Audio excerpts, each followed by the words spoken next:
Iran Israel যুদ্ধের সংকটের মাঝেই হরমুজ প্রণালী পার করে তেল গ্যাস নিয়ে বাংলাদেশে পৌঁছাচ্ছে 10টি জাহাজ। যুদ্ধ পরিস্থিতি জটিল হতে শুরু করলেও মধ্যপ্রাচ্য থেকে তেল গ্যাস আসছে চট্টগ্রাম বন্দরে, যা দেশ জুড়ে এক বিরাট স্বস্তির খবর। মধ্যপ্রাচ্যে ছড়িয়ে পড়েছে যুদ্ধ, আর এই যুদ্ধকে কেন্দ্র করে দেশে তেল গ্যাস নিয়ে চলছে চরম সংকট। তবে এরই মধ্যে হরমুজ প্রণালী পার করে দেশে আসছে 4 লাখ টনের তেল গ্যাস। এসব জাহাজের মধ্যে 4টিতে তরলকৃত প্রাকৃতিক গ্যাস এবং 2টিতে তরলকৃত পেট্রোলিয়াম গ্যাস রয়েছে। এছাড়া ডিজেল সহ বিভিন্ন ধরনের জ্বালানি পণ্য নিয়ে পৌঁছেছে আরও 4টি জাহাজ। চট্টগ্রাম বন্দরের তথ্য মতে কাতার থেকে 1,26,000 টন এলএনজি নিয়ে আলজোর ও আল জাসাসিয়া নামে 2টি জাহাজ ইতোমধ্যে চট্টগ্রাম বন্দরে পৌঁছেছে।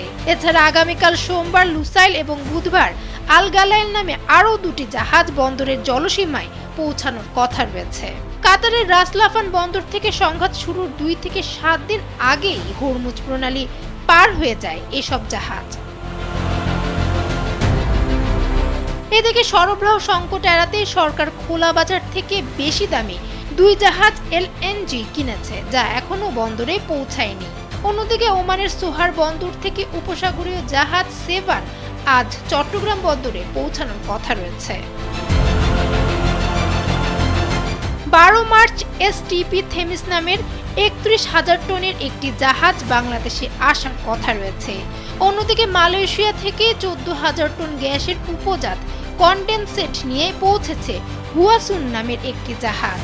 সিঙ্গাপুর থেকে 40,000 টন ফার্নেস তেল নিয়ে পৌঁছেছে 2টি জাহাজ। অন্যদিকে লিব্রেথা নামের একটি জাহাজ এখনও হরমুজ প্রণালীতে আটকে রয়েছে।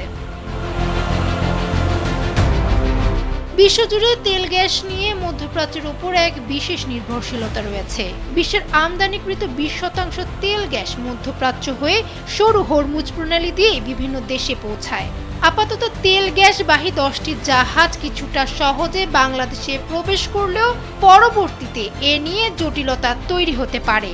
তাই পরিস্থিতি স্বাভাবিক না হলে দেশের জন্য অন্য কোনো বিকল্প পথ খোঁজাই হবে উত্তম।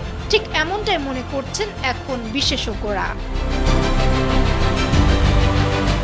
ডেস্ক রিপোর্ট, সময়ের আলো।